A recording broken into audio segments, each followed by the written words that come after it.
Kalau anak pendek, kira-kira masih bisa nggak ya dimaksimalkan untuk pertumbuhan tinggi badannya? Jadi jawabannya adalah tergantung usianya. Kalau anak masih usia 8 sampai 12 tahun itu masih bisa sekali karena lempeng pertumbuhannya itu masih aktif juga.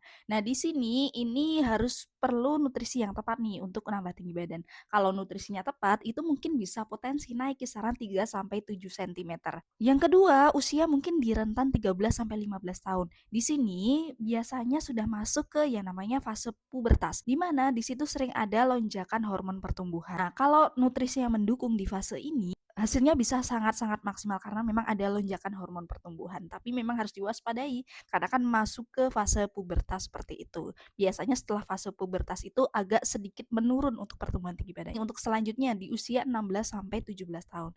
Nah, di sini masih peluang, tapi karena tadi udah masuk pubertas ya, itu peluangnya, semakin mengecil gitu. Nah, karena faktanya itu hormon pertumbuhannya atau usia pertumbuhannya itu semakin, mendekati ke akhir pertumbuhan. Tapi balik lagi untuk pertumbuhan tinggi badan, kita mengetahui apakah itu sudah nggak bisa nambah tinggi badan atau enggak, itu kan memang kita harus cek ya lempeng pertumbuhannya apakah sudah tertutup atau enggak, dan kita tidak bisa melihat secara mata kita sendiri. Itu bisa prosedur namanya X-ray kalau tidak salah seperti itu. Saya dulu sayangnya di usia belasan tahun ya, itu kan masih usia pertumbuhan banget. Nah, tapi nggak ada kenaikan tinggi badan. Nah, kembali lagi syarat untuk pertumbuhan tinggi badan itu kan harus ada bahan bakarnya. Bahan bakarnya apa? Itu nutrisi.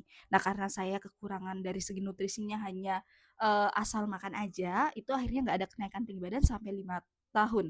Nah, sampai akhirnya saya asupan nutrisinya saya bantu pakai suplemen Tiongkok, itu saya direkomendasiin sama salah satu nutrisionis ya, dan akhirnya di situ saya ada kenaikan 4 senti dalam waktu 1 bulan di usia ke 20 tahun dan ada panduannya juga. Semoga membantu buat Bapak Ibu semuanya dan kejar tinggi badan anak dari sekarang sebelum masa pertumbuhannya sudah berhenti.